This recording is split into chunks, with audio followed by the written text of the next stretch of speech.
তো প্রথমে আছে দেখো শূন্যস্থান পূরণ করো। অনুশীলনীর 19 পৃষ্ঠায় 1 নাম্বার আছে শামুকের দেহে ড্যাশ ও ড্যাশ থাকে। তাহলে শামুকের দেহে কি থাকে? Dash O dash. তো 1 নম্বরের অ্যান্সার হচ্ছে প্রথমে খোলস থাকে। শামুকের দেহে কি থাকে? খোলস ও মাংসল পা। তাহলে খোলস ও মাংসল পা থাকে। তাহলে শামুকের দেহে কি থাকে? খোলস ও মাংসল পা থাকে। 2 নাম্বার স্তন্যপায়ী প্রাণীর ড্যাশ বেশ উন্নত। স্তন্যপায়ী পায়ী প্রাণীর মস্তিষ্ক দেহের গঠন বেশ উন্নত। তাহলে স্তন্যপায়ী প্রাণীর ড্যাশ বেশ উন্নত। তাহলে হচ্ছে মস্তিষ্ক দেহের গঠন। মস্তিষ্ক দেহের গঠন বেশ উন্নত। কারণ স্তন্যপায়ী বলতে যারা মায়ের দুধ পান করে তারা হচ্ছে স্তন্যপায়ী প্রাণী। 3 নাম্বার আছে দেখো, উদ্ভিদে সবুজ কণিকা থাকে তাই তারা কি? ড্যাশ। উদ্ভিদে সবুজ কণিকা থাকে এজন্য তারা স্বভোজী। নিজের খাদ্য নিজে তৈরি করে এজন্য তাদেরকে বলা হয় স্বভোজী। 4 নাম্বারে আছে দেখো, ছত্রাক ও অসবুজ তাই তারা নিজের ড্যাশ তৈরি করতে পারে না। কি করতে পারে না? খাদ্য নিজে তৈরি করতে পারে না। তাহলে ছত্রাক অসবুজ তাই তারা নিজের খাদ্য তৈরি করতে পারে না। তাহলে এখানে হবে হচ্ছে খাদ্য। নিজের খাদ্য নিজে তৈরি করতে পারে না। এটা হচ্ছে শূন্যস্থান পূরণ 1 থেকে 4 পর্যন্ত ছিল। বাট এবার আমরা এমসিকিউ গুলো দেখব। তাহলে ইউগ্লেনা কোন রাজ্যের অন্তর্ভুক্ত ছিল? প্রোটিস্টা। 2 নাম্বার পরভোজী জীবের বৈশিষ্ট্য হলো এরা কি? তাহলে পরভোজী জীবের বৈশিষ্ট্য হলো এরা জীবিত জীব থেকে খাদ্য শোষণ করে। 3 নাম্বার মৃত জীবের দেহাবশেষ গ্রহণ করে। তার মানে এটা হচ্ছে 2 আর 3 হচ্ছে অ্যান্সার হবে। 3 আর 4 নাম্বার প্রশ্নের উত্তর দেওয়ার জন্য ফার্স্ট আমি তোমাদের প্যাসেজটা পড়তে হবে। নিচের অনুচ্ছেদটি পড়ো এবং 3 ও 4 নম্বর প্রশ্নের উত্তর দাও। নাফিস গ্রামে গিয়ে দেখলো তার চাচা সন্ধিযুক্ত পা আছে। পুঞ্জাক্ষী মানে পাখি, যা উড়ে বেড়ায় ও ডিম পাড়ে। এটি বা একটি গাছের ডালে সে অন্য একটি প্রাণী দেখলে যা উড়ে বেড়ালেও ডিম পাড়ে না এবং মাতৃ দুগ্ধ পান করে। 3 নাম্বার নাফিসের চাচা কোন প্রাণীটি পালন করেছে? মৌমাছি। মৌমাছি। গাছের ডালের প্রাণীটি, গাছের ডালে যে প্রাণী ছিল সেটা কি? আঙ্গুলের নখযুক্ত গায়ে লোমযুক্ত বাচ্চা প্রসব করে।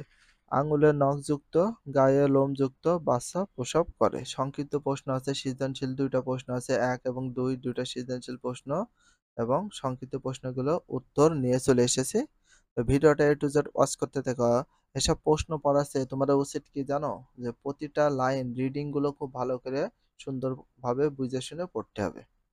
সংক্ষিপ্ত প্রশ্ন 1 নাম্বার, একটি ব্যাঙ, একটি ছোট্ট চারাগাছ ও একটি চশমা যদি একটি কাঁচের জার দিয়ে 15 দিন ঢেকে রাখা যায় তাহলে এর ফলাফল কি হবে? খাতায় লেখো। তো দেখো এখানে 1 নম্বরের উত্তর হচ্ছে একটি ব্যাঙ একটি ছোট চারাগাছকে একটি কাঁচের জার দিয়ে 15 দিন ঢেকে রাখলে অক্সিজেনের খাদ্যের অভাবে উভয় জীবই মারা যাবে। অপরদিকে চশমাকে এভাবে 15 দিন ঢেকে রাখলে চশমার কোনো পরিবর্তন হবে না, কারণ চশমা একটি জড় পদার্থ। উভয়চর প্রাণীর বৈশিষ্ট্যগুলো উল্লেখ করো। উভয়চর প্রাণী রয়েছে তার বৈশিষ্ট্যগুলো কি করতে বলেছে? উল্লেখ করতে বলেছে। দেখো উল্লেখ করছি, উভয়চর প্রাণীর বৈশিষ্ট্যগুলো নিচে উল্লেখ করা। উভয়চর বলতে কোনগুলোকে বোঝায় সেটা ফার্স্ট টাইমে জানতে হবে। বাস করে, জলও বাস করে, তখনই সেটাকে বলা হয় উভয়চর প্রাণী। 1 নম্বর, উভয়চর প্রাণীরা এদের জীব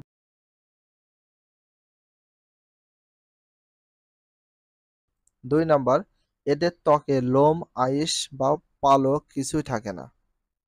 3, 2 জোড়া পা থাকে, পায়ের আঙুলে কোনো নখ থাকে না।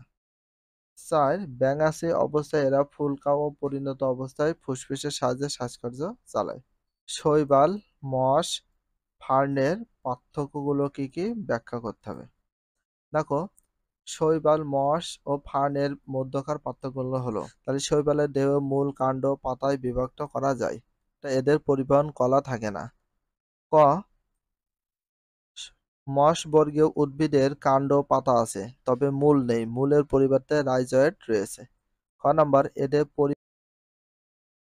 ফার্ন, ক নাম্বার ফার্নের দেহ মূল কাণ্ড পাতায় বিভক্ত।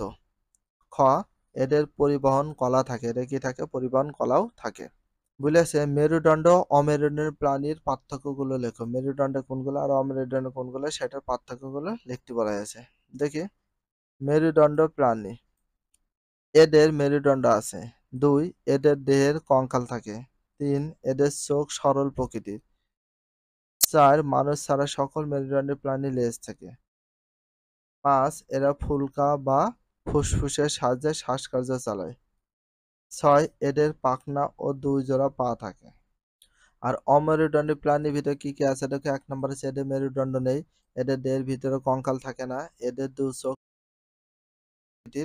এদের লেজ থাকে না, এদের পা সন্ধিযুক্ত। সৃজনশীল প্রশ্ন 1 নাম্বার। তো 1 নাম্বার সৃজনশীল প্রশ্নের জন্য যে উদ্দীপক থাকে পাশে দিয়ে দিয়েছে। তো উদ্দীপকটা কি কি আছে একটু ভালো করে মন দিয়ে দেখো। প্রথমে চিত্র এতে রয়েছে চিংড়ি মাছ এবং চিত্র বিতে রয়েছে কি? ইলিশ মাছ। তাহলে চিত্র একে রয়েছে চিংড়ি মাছ, চিত্র বিতে রয়েছে ইলিশ মাছ। তো ফার্স্টে আমরা ক নাম্বার প্রশ্নের উত্তরটা করব, এই জন্য পড়ে নিই। মেরুদণ্ডী ও অমেরুদণ্ডী প্রাণী কাকে বলে? 1 নম্বর প্রশ্ন উত্তর। ক নম্বর প্রশ্ন উত্তরটা দেখো, যেসব প্রাণী মেরুদণ্ড আছে তাদেরকে মেরুদণ্ডী প্রাণী বলে এবং যেসব প্রাণী মেরুদণ্ড নেই তাদেরকে অমেরুদণ্ডী প্রাণী বলে। খ নাম্বার, কোনো ব্যাংকে উভচর প্রাণী বলা হয় কেন? ব্যাখ্যা করো। কেন বলা হয় তারপর ব্যাখ্যা করতে বলেছে। খ নম্বর উত্তর, কোনো ব্যাংকে উভচর প্রাণী বলা হয় কারণ এরা জীবনের কিছু সময় ডাঙায় ও কিছু সময় পানিতে বাস করে। পানি ও ডাঙায় উভয় স্থানে বাস করে বলে কোনো ব্যাংকে উভচর প্রাণী বলা হয়। ক আর খ নম্বর প্রশ্ন, কোনো উদ্দীপক সাথে কোনো মিল থাকবে না, বাট ক আর খ সরাসরি ডিরেক্টলি তোমাদের টেক্সট বুক বা মূল বই থেকে চলে আসবে। তো গ নম্বর প্রশ্নটা দেখো। গ নম্বর উত্তর, ফার্স্টে কোশ্চেনটা পড়ি। এ ও বি চিত্রের প্রাণীর পার্থক্য লেখো। ইলিশ মাছ এবং চিংড়ি মাছের পার্থক্যটা লিখতে বলেছে। দেখো, প্রথমত আমাদের যে বিষয়টা জানতে হবে, ইলিশ মাছের বৈশিষ্ট্যগুলো জানা উচিত এবং চিংড়ি মাছের। দেখো, উদ্দীপকে চিত্র এ এর প্রাণীটি চিংড়ি এবং চিত্র বি এর প্রাণীটি মাছ, ইলিশ মাছ। নিচে এ ও বি অর্থাৎ চিংড়ি ও মাছের পার্থক্য উল্লেখ করা হলো। চিংড়ি মাছ আর ইলিশ মাছের পার্থক্য উল্লেখ করা হলো। তো চিংড়ি মাছটা কি কি রয়েছে দেখো, মেরুদণ্ড নেই। তাহলে 1 নম্বরে আপাতত কি? চিংড়ি মাছের মেরুদণ্ড নেই। 2 এদের চোখ পুঞ্জাক্ষী প্রকৃতির। 3 এর দেহে কঙ্কাল নেই। 4 এর লেজ নেই। 5 এর লোম বা আইস নেই। 6 এর পা সন্ধিযুক্ত খণ্ড খণ্ড। এটা হচ্ছে ইলিশ মাছের। ইলিশ মাছের দেখো পার্থক্য দেখো। 1 নাম্বার মেরুদণ্ড আছে। 2 নাম্বার চোখ সরল প্রকৃতির। 3 নাম্বার এর দেহে কঙ্কাল রয়েছে। 4 নাম্বার এর আইস আছে। 5 নাম্বার এর পাখনা রয়েছে। এটা হলো গ নম্বর প্রশ্নের উত্তরটা কমপ্লিট করলাম। বাট এবার আমরা ঘ নম্বর প্রশ্নটা পড়ি।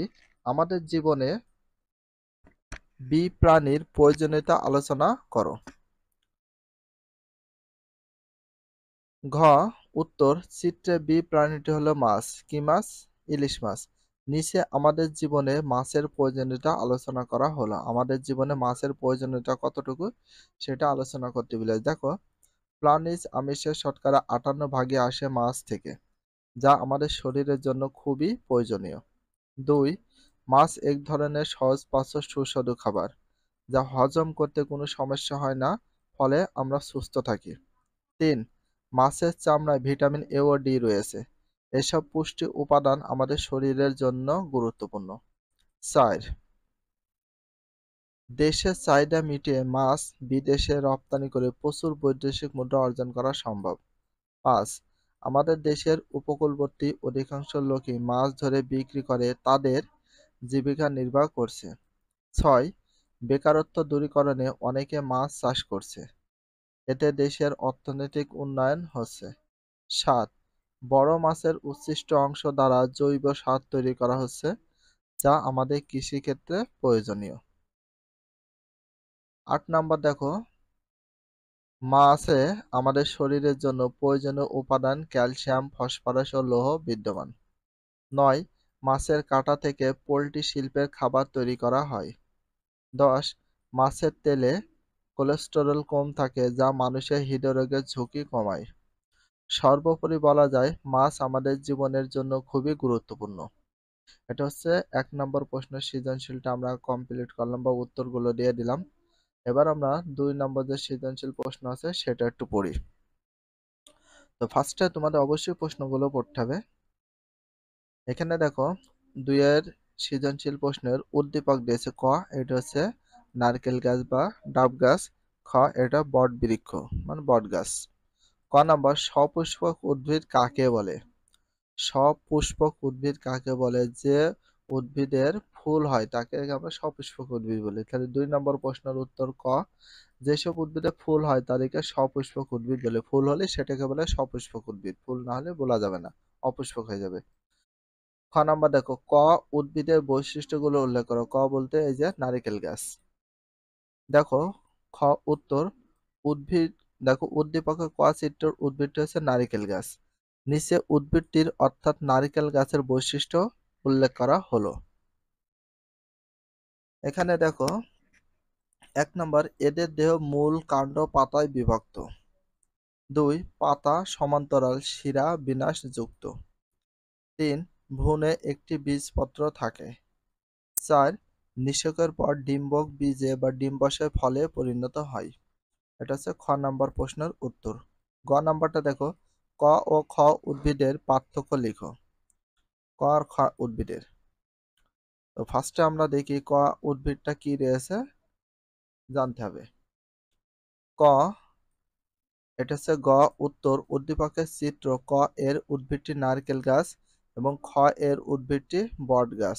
নিচে ক ও খ অর্থাৎ নারিকেল গাছ ও বট গাছের মধ্যে পার্থক্য দেওয়া হলো। ক নারকেল গাছ। নারকেল গাছটা কি কি রয়েছে দেখো।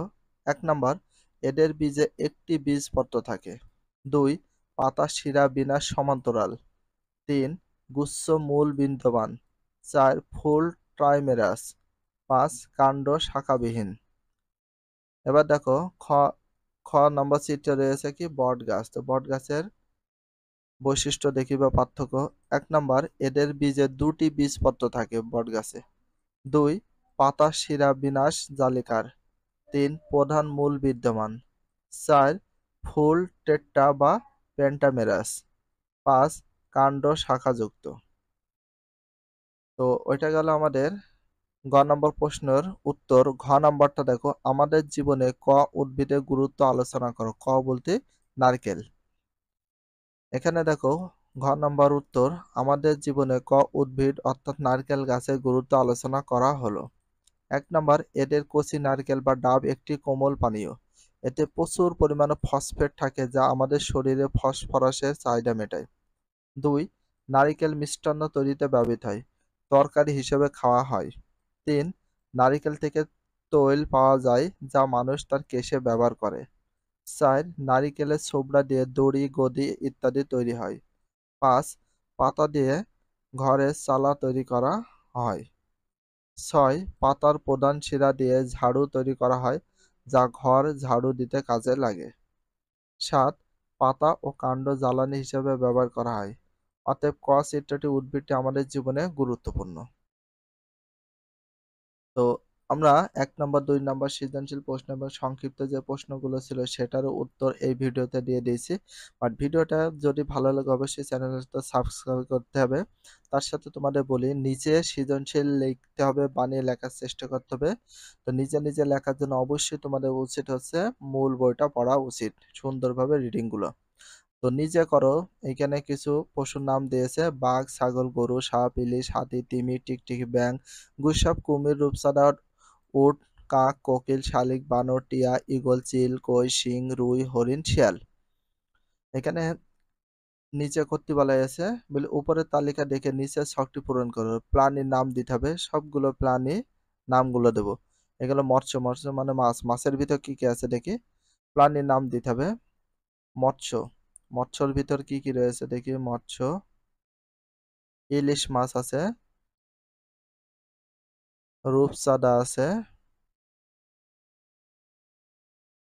শিং মাছ আছে, কই মাছ আছে, রুই মাছ আছে।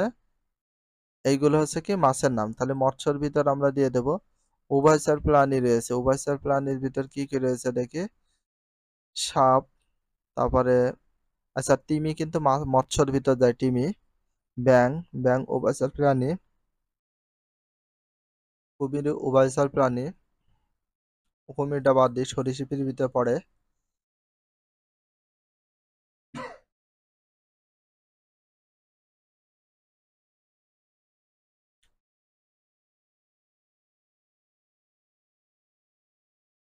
তাহলে এইগুলো সরীসৃপ, মানে যারা বুকে ভর দিয়ে চলে। তাহলে বুকে ভর দিয়ে চলে কোনগুলো দেখতে, টিকটিকি এটা সরীসৃপ। গুইসাপ সরীসৃপ।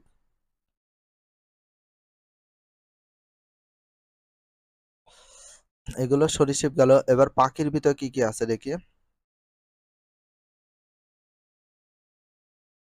কাক এটা পাখি, কোকিল এটা পাখি, শালিক এটা পাখির ভিতর, টিয়া পাখির ভিতর, ঈগল পাখি, চিল পাখি, এগুলো পাখির ভিতর। স্তন্যপায়ী প্রাণী যারা মায়ের দুধ পান করে। বাঘ স্তন্যপায়ী, ছাগল স্তন্যপায়ী, গরু স্তন্যপায়ী, হাতি স্তন্যপায়ী, উট এটা স্তন্যপায়ী, বানর স্তন্যপায়ী, হরিণ, শিয়াল এগুলো সব স্তন্যপায়ী। তাহলে কোনটা কি আমরা ক্লিয়ার করে দেখিয়ে দিলাম। অবশ্যই তোমরা এই মানে ছকটা পূরণ করে নেবে। আবার একটু বলে দিই, এখানে দেখো ছকের ভিতর আমি উল্লেখ করে দিচ্ছি কোনগুলো। এই যে যেটা সবুজ কালি দিচ্ছি সেইগুলো হবে কি বলে দিন, মৎস্যর ভিতর আছে। তো আমরা মৎস্যর ভিতর পাচ্ছি আমরা ইলিশ মাছ। ইলিশ মাছটা কিন্তু মৎস্যর ভিতর আছে। তিমি এটা মৎস্যর ভিতরে। রূপচাঁদা এটা মৎস্যর ভিতরে পাবা। কই মাছ এটা মৎস্যর ভিতরে, শিং মাছ এটা মৎস্যর ভিতরে, রুই মাছ এটা মৎস্যর ভিতরে তোমরা পেয়ে যাবা। বাট যেগুলো উল্লেখ করলাম এইগুলো কিন্তু কি মৎস্য বা মাছের ভিতর পেয়ে যাবা। তাহলে আমরা কোনগুলো উল্লেখ করলাম, যেগুলো সবুজ কালি দিয়ে লেখা থাকবে তাহলে মৎস্য। তাহলে মৎস্যের ভিতর আরেকবার বলি, ইলিশ আছে, তিমি আছে, রূপচাঁদা আছে, তার সাথে আছে কই, শিং, রুই মাছ, এগুলো মৎস্যের ভিতর হবে।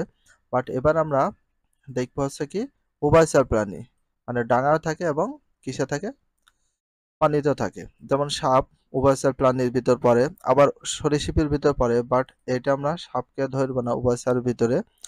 তো ব্যাং উভয়চর প্রাণী, ডাঙা এবং ইয়েতে বাস করে। কুমির উভয়চর প্রাণী, তো বাট এটাকে আমরা উভয়চর প্রাণী ধরলাম না, ব্যাংটা ধরলাম। আর এর ভিতরে এইগুলো কিন্তু উভয়চর প্রাণীর ভিতর ধরা যায়। তার সাথে এখন আমরা দেখবো সরীসৃপ। সরীসৃপ হচ্ছে সাপ, বুকে ভর দিয়ে চলে, সাপ আছে। তারপর টিকটিকি, সরীসৃপের ভিতরে কালার নির্দেশ করে দিলাম, তাহলে সেইভাবে বুঝে নিয়ে ছকটা পূরণ করো। টিকটিকি, গুইসাপ এটাও সরীসৃপ প্রাণী, কুমির সরীসৃপ প্রাণী, উট এগুলো হচ্ছে সরীসৃপ প্রাণী, যেগুলো যে কালারের সাথে মিল রেখে আমরা কিন্তু করে দিচ্ছি সেগুলো সরীসৃপ প্রাণী। বাট এখন আমরা দেখবো, দেখো পাখি, পাখির ভিতর কি কি। পাখির ভিতর আছে হচ্ছে কাক পাখি, কোকিল এটা পাখি, শালিক এটা পাখি, টিয়া এটা পাখি, ঈগল, চিল এগুলো হচ্ছে পাখির ভিতর পড়ে। তাহলে কালারের সাথে মিল রেখে তোমরা ছকটা পূরণ করে নিও। অবশ্যই কালারকে ফলো করবা, তাহলে হয়ে যাবে, কোনো সমস্যা হবে না।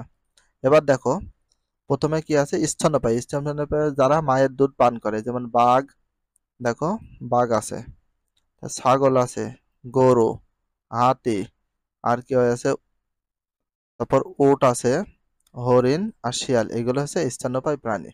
ভিডিওটি এখানে শেষ করছি। যদি ভিডিওটি ভালো লাগে চ্যানেলে সাবস্ক্রাইব পেজ হলে ফলো করে দিও, তার সাথে একটা লাইক এবং একটা কমেন্ট করে দাও। নেক্সট ভিডিও পাওয়ার জন্য অবশ্যই বেল আইকনটা অল করে রাখো, যাতে নিউ ভিডিও আপলোডের সাথে সাথে সর্বপ্রথম তোমাদের কাছে নোটিফিকেশনটা পৌঁছে যায়। If you love this video please subscribe my channel, like comment share, hit the bell icon for getting next video.